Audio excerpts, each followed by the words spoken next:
I probably won't see it in my lifetime, but I would like to see these beaches cleaned again.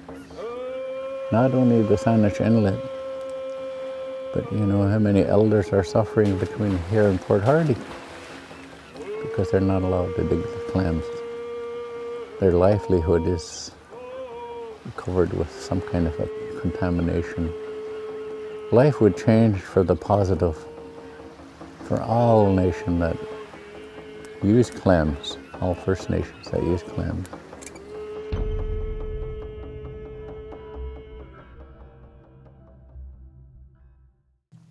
Hello, my name is Huat Emet.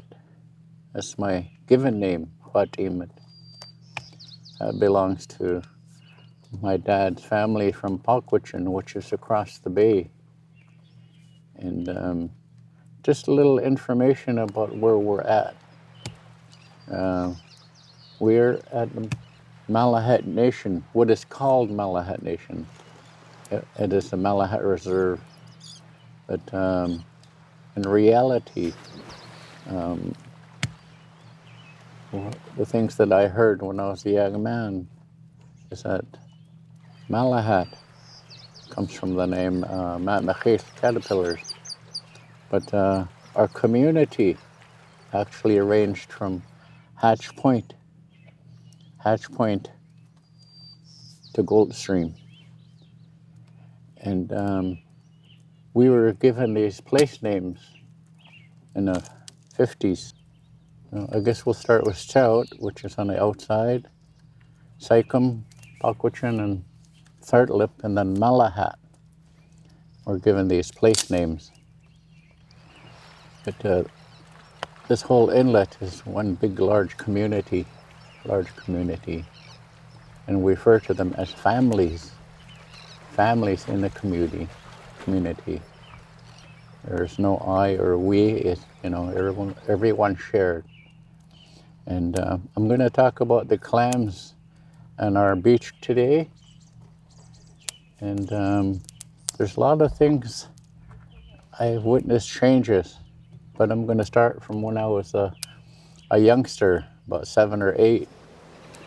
I used to come down to the beach here with my dad, 7 or 8 years old, and we used to dig clams on this beach for our, not only our lunch and supper, but you know, for putting the clams away, either smoking or drying the clams for the winter time. And they used to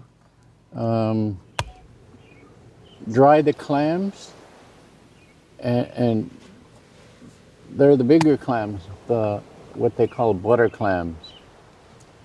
They used to put them close to the fire, built fire, and you know, as they're cooking, the shells would open up, and they'd keep the fire going until it dries the clams.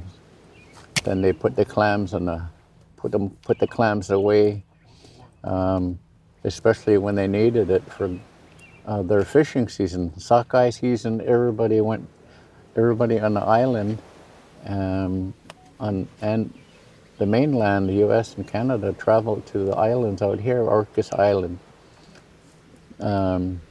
We used to have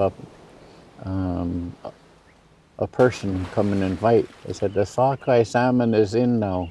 Time to gather your things and go camping. And so they'd have these bags and bags of dried clams for themselves. And not only that, they did that for salmon too. I mean, I don't want to be sarcastic, but there was no McDonald's in their days. And this beach here is only one of many beaches. I came down here, like I said, with my dad. Every low tide we came down. And now they have measuring systems for how far the tide goes out. And for the shallow area, didn't have to go out too far. We got clams that was little nicks. And that's the kind that they steamed clams. And you just a little cup of water and steam it, and then you have your lunch right there. And a little further out, then you get the butter clams. The butter clams. At one area of the beach was the north end of our beach was razor clams. I don't recall anyone taking that home, but they took the butters and the little necks home. And the farthest out on the beach, in a very low tide, they dug for horse clams, I think it's called, and gooey ducks, they call it. They called it, and they dug for those. And they also either fried them or dried them. So they had a big kitchen table out here. They didn't have to go far to have their food for their families. On the treks of other nations and us, is that when we traveled, there's clam beaches between here and the Orcas Islands, San Juan Islands, and the clam beaches, and those were almost like, I guess you can call it pit stops for people heading out to the islands to go fishing. And they camped in these beaches, and they did what's happening now is drying clam, especially when they're traveling to the islands for the sockeye season. Sockeye season. There's been a lot of changes here since I was a kid. 1957, I used to come down with my dad here. And you know, the changes I've witnessed is the contamination on the beaches and that has affected our way of life for having clams for our meals, lunch or supper. It's not available to us. Although it's sitting there, it's not good for us to eat. The first thing was the indication of the toxins or poison the clams. The birds seemed to know when the red tide was around. But as for the other things that's around, like we were told it was a septic water. But we went on to a system that drains away from our place here. And so they told us it's still contaminated, but you know, they gave us vague answers, but the things that's contaminating this beach, I really don't have a clear idea of what it is. If it was possible to clean the beaches, that would be awesome. And our children, you know, can learn to live the way we did, learn to live the way our ancestors did. But until that happens, you know, there's going to be no changes. Yeah, my name is Tommy Harry. I'm from the Malahat First Nation here. And I have to say myself personally, with this clam cook we did on the beach here, it's good to bring it back because there's some memories. I only seen this done twice in my lifetime. This when I was like 9, 10 years old, and it's good to bring this back again, and along with teaching our youth over there. He's the one that built the pit or helped dig the pit, and Dan for digging also, being part of it. And I'd like to thank the elder Randy because he's the oldest one on our reserve now, so he has a lot of knowledge. With my teaching, it was all from my dad, and I learned a lot off him because I'm the oldest of the boys, so I was put through a little more because the others were quite a bit younger, and so I've learned almost everything from my dad, I guess. So my name is MAUREEN Daniels. I come from the Malahat Nation. My father is Randy Daniels. My grandmother was Lena Daniels, also from here. And today we just did some baking clams and steaming clams the way our ancestors did once upon a time. So what they did was they did a mini pit. It was way smaller than what our ancestors used to do. It was rocks, firewood. Then we laid the fern down once the fire was good and threw the clams on top of that. Added more fern and let the clams bake until they're good and ready. And we also did a pot of steamed clams, just steamers we threw into the pot with little liquid, let that steam until they opened up, and then they're ready. With the digging of the hole, like, we had to do the manual work for it, right? And they were just supervising, because I remember it was like 8 feet long and about 3 feet wide. And we had to dig it about a foot deep, just like what we have here. And then with the rocks, we had to mega rocks because it was 8 feet long, right? So, and it was all about the size of a softball. No, you don't want to get it too big because it won't heat, but it's all should be about the size of a softball. And how I'd say it is you got to have good feelings when you do a thing like that. Like if you a little bit of anger, then the fire won't go, and just part of the teacher's thing that I went through. And but the fire went really good, and clams cooked quick, so that was a good thing to see. And with the collections of the fern and the kindling cedar to get the fire started, and the rocks is the main one.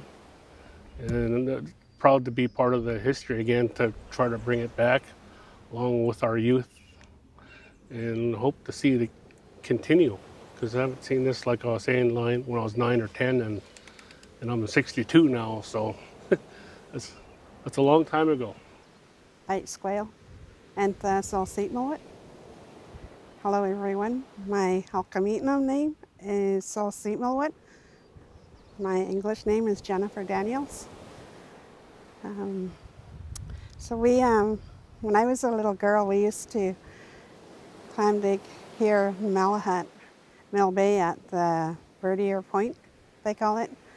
I used to come with my parents, and they were digging for our family or either cultural uses that they came digging for. We also did that with my mother-in-law. My stateless is Huatimet, Randy Daniels. And so we came clam digging down here on the beach before contamination came in, and we were no longer allowed to dig. The clams that we actually ate were store-bought, and the ones we baked on the open fire were from the beach, what we could not consume because of contamination. It probably started in the 80s, I'm guessing, like with the pollution, because when we used to dig down here in the 70s, like the clams were good then. I remember it started around 1980 when it started getting polluted. So I remember part of that one. That's roughly when it happened. For this kind of thing, I think we need more youth involved. Like explain, like what we're doing today is how it's made with the rocks, the cedar, the fern. Because I'm sure every community does theirs different. But this way is the way I remember. I remember my family used to be out there all day harvesting for, like I mentioned, cultural work, feeding families at gatherings where a lot of the First Nations gathered together. And we worked with many different seafood, or if it wasn't seafood, it was ducks. And we did a lot of work with the fish as well, the salmon. And it was really important for our families to get together and work together, harvesting and cooking. It was a lot of fun for us to do that. And our mothers, our aunts, grandmothers, sisters worked together, long, hard hours working together just to put that meal together. Well, it'd be good to pass on to our future generation, be good for them to have the knowledge to know what our ancestors did before them. My grandmother is the one who raised me, so there's a lot I learned from her that, you know, I wouldn't have if I lived anywhere else. I've, alongside from the clams, I learned how to smoke fish with her. And I remember being a kid and clam chowder, fried clams, fish, it was on the menu every week. Now you're lucky if you get it once a year, and it's because of the contamination. If we want clams, we have to go to a neighboring reserve, up or down the island. You have to pay good dollars. Well, a lot of my teachers were strict, right? They weren't mad at me, like to how to do it. Like they'd be loud with it, but strict, like make sure we understood it. I didn't take it as they're being mad at me. It's, you know, the teachings kind of thing, right? And that's what I do to my kids and grandkids now is talk firmly and make sure they understand. So, because I do other stuff with teachings, like I make paddles and canoes and things like that. I'm trying to pass down to the next generation also. With us, or my family, like I was saying, we got a big family. We'd all be down there helping each other, even though my brothers were younger. They'd help, like I'm digging and they're picking it up. And so we all had kind of a chore to do. Back in the days when I was a little girl, my parents used to do a lot of clam digging. They used to go to Genoa Bay, Penelakut, Lyaxon, where my mom's from. My grandparents are from Lyaxon. Did a lot of harvesting of the seafood. You can work the way our relatives work today with drying clams and cooking it, steaming it. A lot of preparation, and people worked a lot on the beach, spent a lot of time in the day harvesting and long hours. If there was a gathering, a cultural ceremony up at the big house, people would be down here digging, and they would bring that up to the big house. And I remember hearing an elder say, geez, Malahat's the only place you can get the seafood, because we had the clams and we had the fish, and they appreciated that when they come to visit. Like my husband says, on the kitchen table, we worked together, worked as one. Haichka. People coming into the beaches for their, that didn't live here, what we call the Juanitums. And they used to flood this area. Next thing you know, our beach is cleaned out. We found out later that they're selling the clams and wiping out our beach. So that'd be one obstacle, I guess you could say, if ever this beach is cleaned again. But other than that, I think, you know, people would be really happy to see this come back. And at the same time, like what's happening now, it'd be good to teach the younger people what we went through, what our ancestors went through. And let's bring it back. Let's bring it back. I know it was, like my dad said, it was hard on my gran, right? And to me, I didn't understand. And at the time, I was young, so I didn't appreciate it as much as I do now. Like, I didn't know how lucky I was to have all that all the time. And now that I'm older, I wish for that as much as my gran did. So yeah, it's hard. Contamination comes from the sewer system down by Newark Road or the ferries. That's the first thing that comes to our minds. I would hope that the beaches were clean and that they were consuming it and eating it and sharing it. Yeah, because a long time ago, everyone used to just share, right? Oh, here you go, here's some fish, here's some clams. My gran would be so happy when people brought stuff for her. And nowadays, it's like, oh yeah, it's yours, but I need money, you know? Today, it's all about the dollar. And that's the sad part.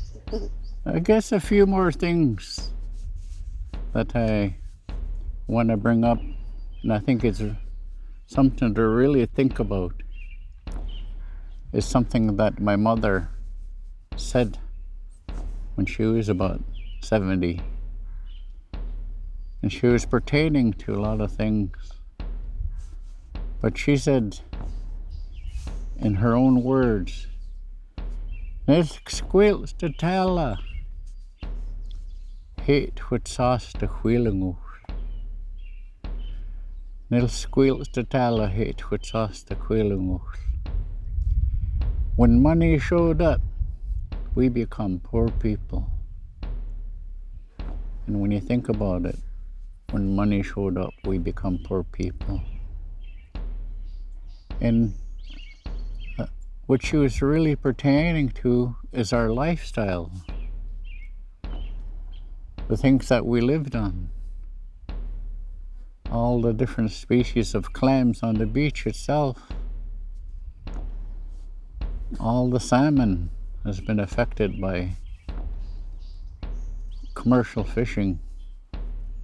When salmon used to jump in the inlet here all year long, all different species.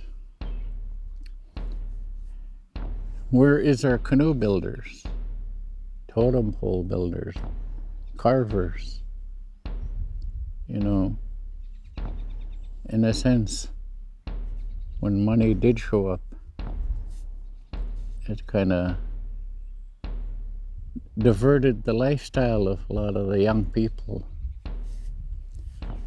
In everybody's life, money comes first. And that's not the way it used to be.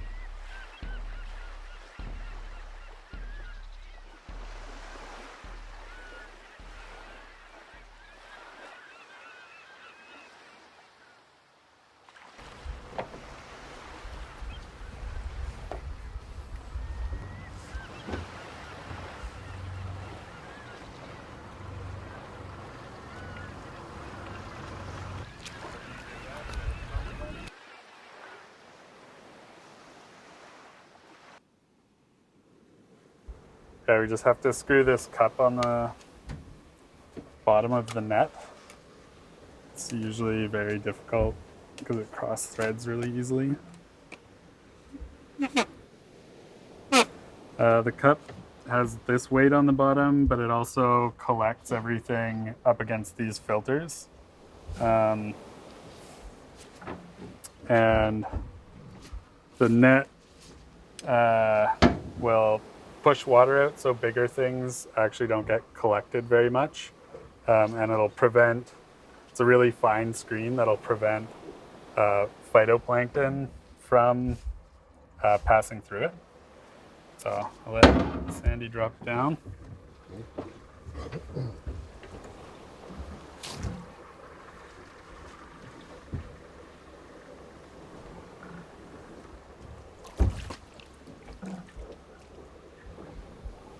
That's good. Great. 15 meters.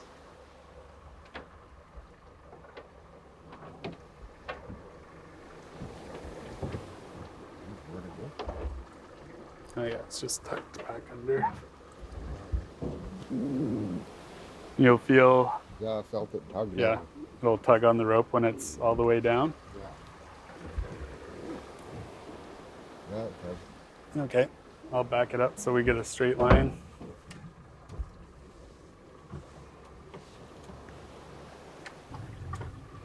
Oh, look, there's a lion's mane jelly.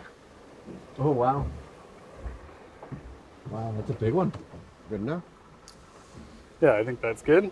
You start pulling it up slowly.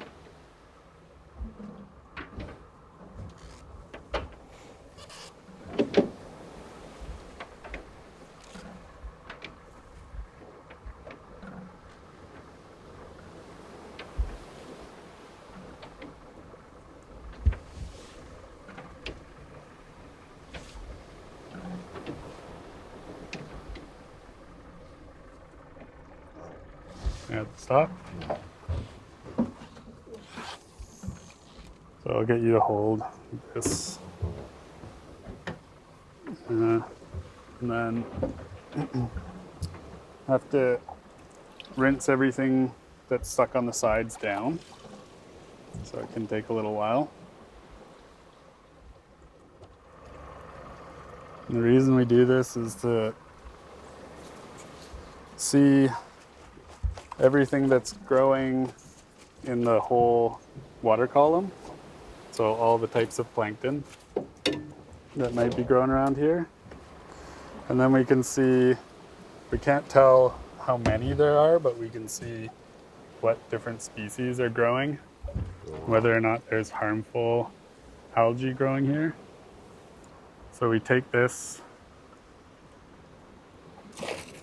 little sample and then we'll take it back to the lab and have a microscope there to see what's growing in the water. Oh, yeah. I'm gonna check it out.